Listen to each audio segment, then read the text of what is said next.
This is a video showing the properties of a cell membrane in a neuron, the ions and gradients that are involved, as well as the different channels that are embedded within the membrane. Let's first take a look at the membrane itself.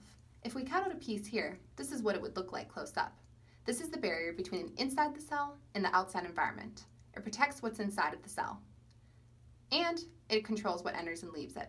It's known as a semi-permeable membrane. Each phospholipid consists of a glycerol head, which is hydrophilic, meaning that it interacts well with water because of the phosphate group, and the hydrophobic tails, which are hydrocarbons, do not interact well with water and are known to be hydrophobic. They face inwards away from the outside cell environment, which is typically aqueous, and interact with one another. The resting membrane potential inside of a neuron is negative 65 millivolts. This means that the charge difference across the membrane is about 65 millivolts. As a general rule of thumb, the inside of the cell is more negative than the outside of the cell. Ions are responsible for this charge difference. Potassium and organic anions are more abundant inside of the cell. Organic anions are present in the form of free-floating phosphates, ATP, as well as DNA. On the outside of the cell, calcium, sodium, and chlorine are more abundant. Chemical equilibrium refers to concentrations of the ion inside of the cell versus outside of the cell. Therefore, potassium is chemically going to want to leave the cell because there's more of it on the inside than the outside. Calcium, sodium, and chlorine are going to also want to come inside of the cell because it's more abundant on the outside of the cell than inside of the cell. Electrical equilibrium is a little different and it looks at charge. Let's see what that means. Sodium wants to come inside of the cell. This is because it's attracted to those big negatively charged organic anions on the inside. Sodium can also enter through these leak channels right here. Calcium also wants to come inside of the cell because the inside of the cell is negatively charged.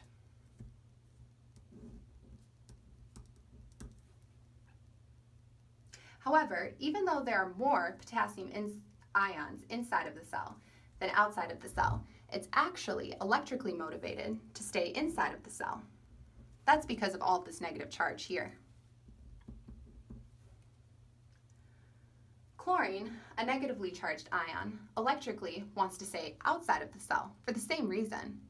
These are all present inside of the cell, and chlorine will therefore be repelled by them.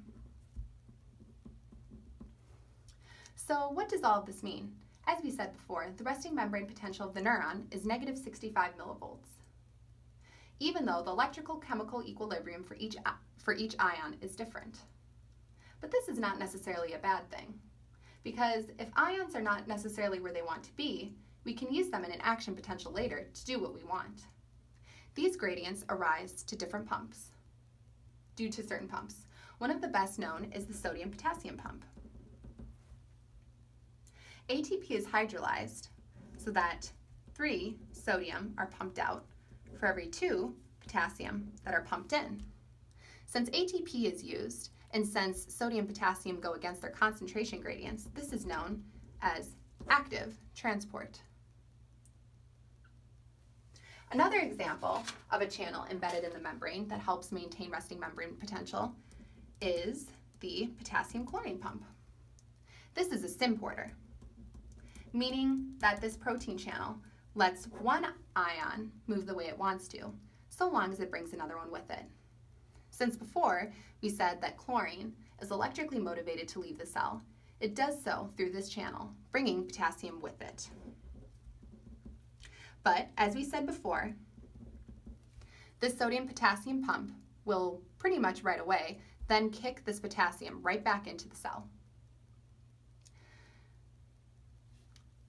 Of note, there are also potassium leak channels that sometimes let potassium leak outside of the cell. Calcium electrically and chemically wants to go inside of the cell, but in order to maintain resting membrane potential, it has to be kicked out of the cell.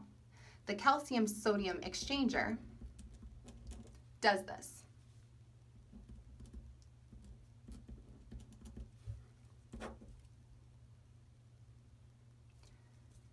sodium is actually allowed into the cell because, as we said before, sodium really wants to come inside because it's electrically and chemically motivated to do so.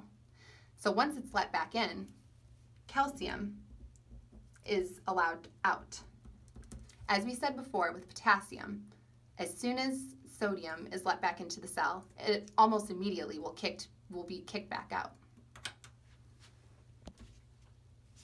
I also forgot to mention that there is a calcium pump that actively transports calcium outside of the cell to also maintain resting membrane potential.